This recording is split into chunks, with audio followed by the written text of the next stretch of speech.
Namun, sebagai hakim konstitusi yang berasal dari hakim karir, saya tetap patuh terhadap asas dan ketentuan hukum yang berlaku.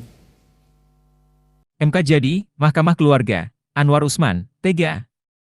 Mantan Ketua Mahkamah Konstitusi, MK, Anwar Usman merespons julukan Mahkamah Keluarga yang disematkan publik sebagai sindiran untuk Mahkamah Konstitusi. Nama tersebut muncul usai MK menerbitkan putusan 90 PU21 2023 yang diduga memuluskan langkah keponakan Anwar Usman sekaligus putra Presiden Jokowi, Gibran Rakabuming-Raka maju sebagai bacawa pres di 2024, meski belum genap berusia 40 tahun.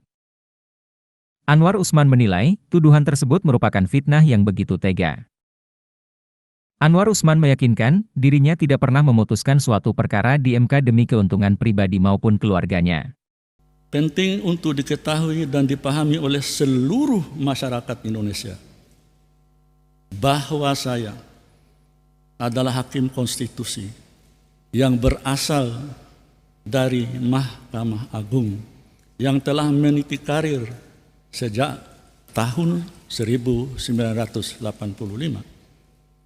Artinya, sudah hampir 40 tahun saya menjalani profesi hakim, baik sebagai hakim karir di bawah Mahkamah Agung maupun hakim di Mahkamah Konstitusi sejak tahun 2011. Dan telah saya jalani tanpa melakukan perbuatan yang tercela. Saya tidak pernah berurusan dengan komisi yudisial atau badan pengawas Mahkamah Agung. Juga tidak pernah melanggar etik sebagai hakim konstitusi sejak diberi amanah pada tahun 2011. Ke-10 yang merupakan bagian keempat. Saya menyadari dengan sepenuh hati ketika menangani perkara pengujian undang-undang pemilu, khususnya terkait dengan batas usia capres dan cawapres, perkara tersebut sangat kuat nuansa politiknya. Namun, sebagai hakim konstitusi yang berasal dari hakim karir, saya tetap patuh terhadap asas dan ketentuan hukum yang berlaku. Sedari awal, sejak menjadi hakim dan hakim konstitusi, saya mengatakan bahwa jika seorang hakim memutus tidak berdasarkan suara hati nuraninya, maka sesungguhnya dia sedang menghukum dirinya sendiri. Dan pengadilan tertinggi sesungguhnya adalah pengadilan hati nurani. Oleh karena itu, saya tidak pernah takut dengan tekanan dalam bentuk apapun dan oleh siapapun dalam memutus sebuah perkara sesuai dengan keyakinan saya sebagai hakim yang akan saya pertanggungjawabkan kepada Allah Subhanahu wa Ta'ala, Tuhan yang Maha Kuasa. 11. Fitnah yang dialamatkan pada saya terkait penanganan perkara nomor 90 garis miring PUU garis datar 21 garis miring 2023 adalah fitnah yang amat keji dan sama sekali tidak berdasarkan atas hukum dan fakta. Saya tidak akan mengorbankan diri saya, martabat saya, dan kehormatan saya di ujung masa pengabdian saya sebagai hakim demi meloloskan pasangan calon tertentu.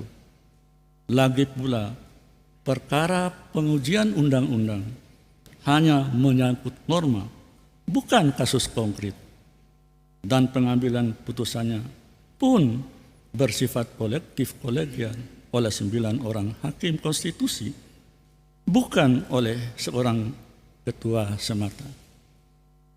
Demikian pula, dalam alam demokrasi seperti saat ini, rakyatlah yang akan menentukan siapa calon pemimpin yang akan dipilihnya kelak sebagai presiden dan wakil presiden, yang walaupun calon itu sudah ada di Lauhil Mahfuz.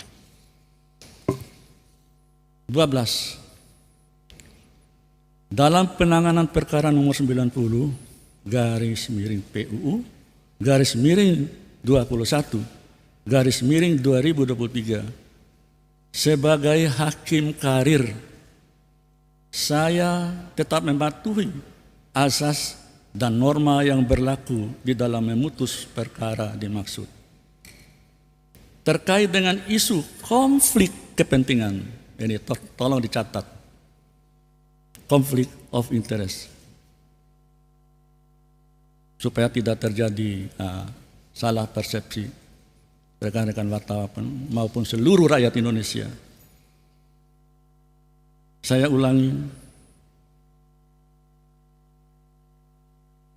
dalam penanganan perkara nomor 90 garis miring PUU garis datar 21 garis miring 2023 sebagai hakim karir, saya tetap mematuhi asas dan norma yang berlaku di dalam memutus perkara dimaksud.